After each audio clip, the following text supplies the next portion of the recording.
What is going on, ladies and gentlemen? Sandochi here, and welcome back to another KTEST passionate videos. And today we got the one for November 6, 2020. It took quite a while for Crevox to translate the whole patch, but it's finally here.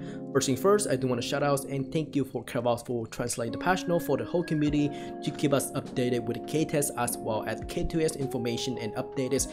With that being said, let's go ahead and jump right into the first one. The first one, we have the new fishing spots for Ursa and Phoenicians. This is super nice, by the way, because we don't have to do with the KTEST fishing spot anymore. However, any NPCs that were located in the new fishing spot will be moved, which is really nice. You can also purchase the fishing supplies near the fishing spot through the fishing shop. The function provided by the fishing manager NPC Johan, such as rubbing, will be only available in KTEST. So technically, anything that related to fishing will be available in the auto location as well, except for the rubbing one. The rubbing one, I don't think it's not a problem at all. You can actually just go to KTEST and make one for yourself. The next one is the new patch processing function. In addition to a rubbing function provided by Jonah in KTEST, there will be a new patch rubbing function added. So through the use of this function, you can rub up to 100 fish at a time. That is a lot of fish, by the way, because I don't even have that many fish in order to do the rubbing. Anyway, the next one is going to be the automatic raid matching. Oh my gosh, I have been waiting for this. We finally got it. The auto matching system has been added to the legend raid, which include the bug raid as well as the white wish forest. When the new raid is cleared through the automatic matchings, the clear time will not subtract as content ranking, which is unfortunate. When you enter the raid through the automatic matching, you obtain a buff of your choices, which include the personal buff as well as the party buff. So for the personal buffs, we have damage reduction, which is 50% damage reduction, 40% reduced final damage dealt, as well as 30,000% threat generated, and then 2,000 block. This is really good for taking, by the way. And the next one, we have recovery orbs. Every 30 seconds, a recovery orb will be placed nearby your characters. Collecting the orb will restore 30% of your maximum HP and another 30% over the course of 10 seconds. Super nice for tanking as well as DPS. Now for the next two, it's going to be heal damage increase as well as target damage increase. When using heal, the target will be giving a 30% damage increase buff for 60 seconds, which is really nice, by the way. And then for the target one, when hitting a target, a debuff will inflict that increased damage taken by 50% for 30 seconds. So for the next one, it's going to be the party buffs. Auto match party buff will give you the extra 30% damage increase as well as 5 extra movement speed. You also get that damage reduction by 20% as well. So this is super huge, by the way. Now here is another thing. Auto match party buff also give you the revive and healing effect, which restores 7% of your maximum HP by every 3 seconds, and a revive effect is granted to your character at least once. This is super good if you accidentally match up with no healers or any priest classes. So this is really good for a solo players who kind of want to do in-game content, but they need revive buff at the same time. For the next one, it's going to be auto match party buffs, which include healing and immunity, restore 7% of your maximum HP every 3 seconds, and provide 30% chance to prevent normally removable debuffs for the bird rate, poison resistance that cannot be removed, and provide immunity to the poison debuff.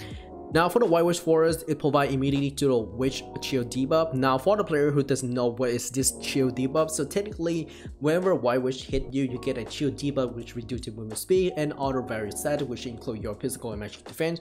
This is super huge, by the way, because getting that debuffs is like a death sentence for your character. If you get over like 30 and almost reaching 40, you're guaranteed to die almost automatically when a White Witch hits you. So with that, this immunity, again, a geo debuff, is super nice at 30% chance. Alright, so the next one is going to be costume collections. So on November 12th, another costume collection item will be added to the game. If you already registered a new theme costume, you can obtain plus 15 status to all effects. So this is super good, by the way. So it's going to happen between November 12th all the way before February 4, 2021. So looking forward to that.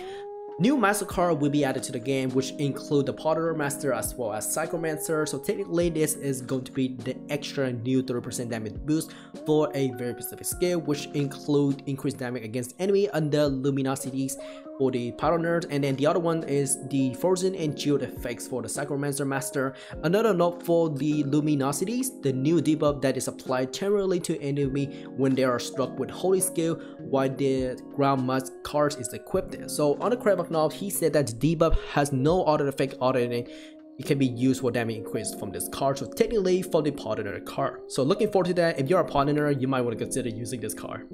Alright, so we do have the last two for this one, which include the channel modes and channel mode split singularity, and then mercenary bash shop. So we are going to start with the channel mode.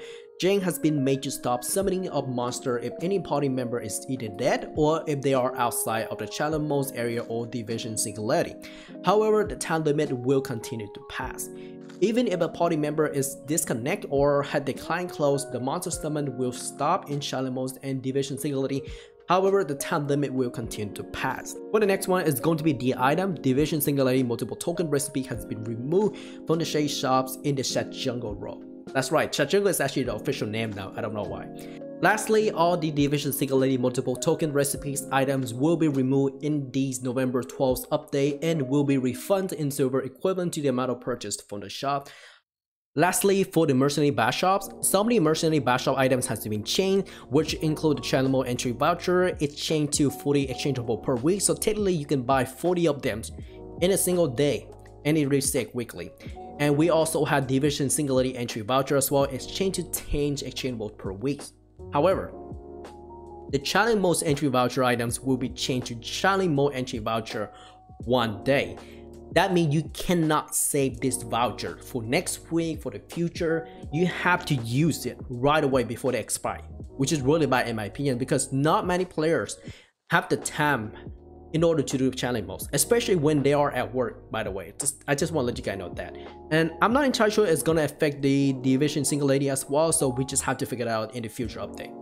Alright, so for the next one, it's going to be Crevox Datamining Adventures. This time we have Miko Master, which is super cute, by the way. Look at that.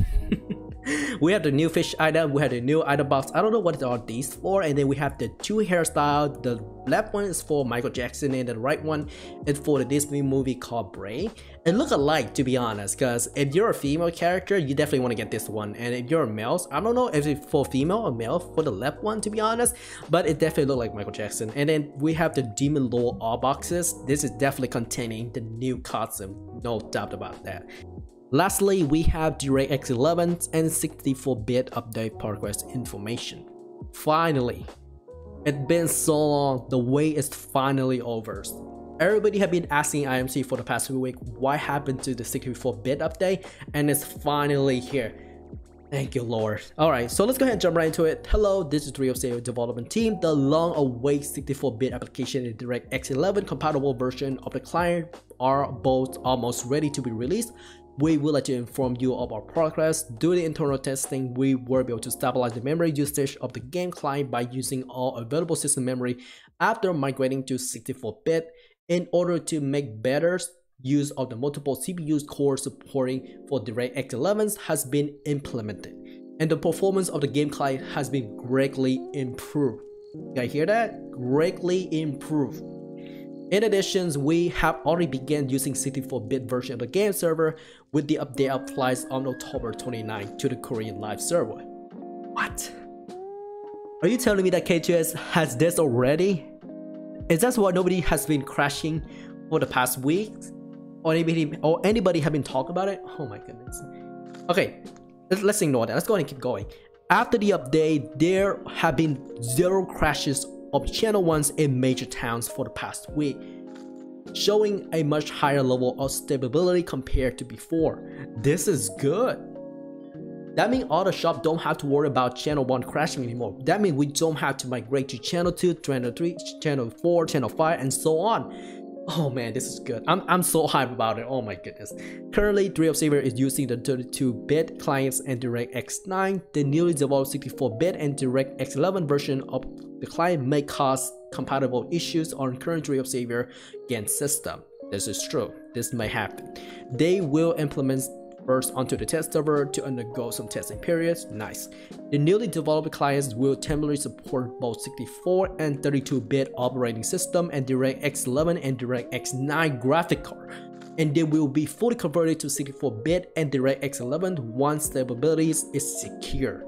To use the newly developed client, you will need 64-bit operating system and a graphic card that supports DirectX 11.